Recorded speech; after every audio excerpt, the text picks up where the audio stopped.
Hi കൂട്ടുകാരെ, എന്തൊക്കെയുണ്ട് എല്ലാവരുടെ വിശേഷങ്ങളും? ഞാൻ പുതിയ വീഡിയോ ആയിട്ട് വീണ്ടും വന്നു കേട്ടോ. അപ്പം ഇന്ന് നമ്മൾ ഉണ്ടാക്കിയത് ഇവിടെ ചക്കച്ചുള വറുത്തതാണ് കേട്ടോ. ചക്കച്ചുള ചിപ്സ് ആണ്. നമ്മൾ ബേക്കറിയിലൊക്കെ കിട്ടില്ലേ, അതേമാതിരത്തെ നല്ല സൂപ്പർ ചക്കച്ചുള ചിപ്സ് ആണ് കേട്ടോ. അപ്പൊ അതിങ്ങനെ ഉണ്ടാക്കിയിട്ട് നമ്മളിങ്ങനെ പൊട്ടണം കേട്ടോ. പൊട്ടണ സൗണ്ട് കിട്ടില്ലേ, അങ്ങനെ വേണേ ഉണ്ടാക്കാൻ. അപ്പൊ നമുക്ക് ഉണ്ടാക്കി നോക്കിയാലോ. അപ്പൊ നമുക്കിത് നീളത്തിൽ ചക്കച്ചുള നീളത്തിൽ എരിഞ്ഞതാട്ടോ. നമുക്ക് പാൻ അടുപ്പത്ത് വെക്കാം കേട്ടോ. പാൻ അടുപ്പത്ത് വെച്ചിട്ട് നമ്മൾ വെളിച്ചെണ്ണ ആട്ടോ ഒഴിക്കുന്നത്. വെളിച്ചെണ്ണ തന്നെ വേണ്ട, അപ്പം നല്ല ടേസ്റ്റ്. വെളിച്ചെണ്ണ നല്ല ചൂടായിട്ട് നമ്മളിതിലേക്ക് ചക്കച്ചുള ഇടാം കേട്ടോ. കുറേശ്ശെ ഇട്ടാൽ മതി കേട്ടോ. ഇട്ട് കഴിഞ്ഞിട്ട് നമ്മളൊരു മിനിറ്റ് കഴിഞ്ഞിട്ടൊന്ന് ഇളക്കാൻ പാടുള്ളൂ കേട്ടോ. ഒന്ന് ഇളക്കിയിട്ട് നല്ലോണം ഇളക്കണം കേട്ടോ.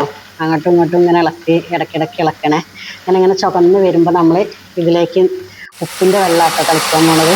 വെള്ളം തളിച്ചിട്ട് നമ്മളൊരു മിനിറ്റ് കഴിഞ്ഞിട്ട് പിന്നെ നമ്മളിത് എടുക്കാൻ പാടുള്ളൂ കേട്ടോ. അതിങ്ങനെ ചുവന്ന കളറിൽ വരണം. അപ്പം നമ്മൾ എടുക്കണം കേട്ടോ മൂത്തിട്ട്. അപ്പോൾ എല്ലാവരും ട്രൈ ചെയ്ത് നോക്കണം കേട്ടോ. അപ്പോൾ എൻ്റെ വീഡിയോ ഇഷ്ടമായാൽ ലൈക്ക് ചെയ്യുക, ഷെയർ ചെയ്യുക, സബ്സ്ക്രൈബ് ചെയ്യുക, കമൻറ്റ് ഇടണം കേട്ടോ.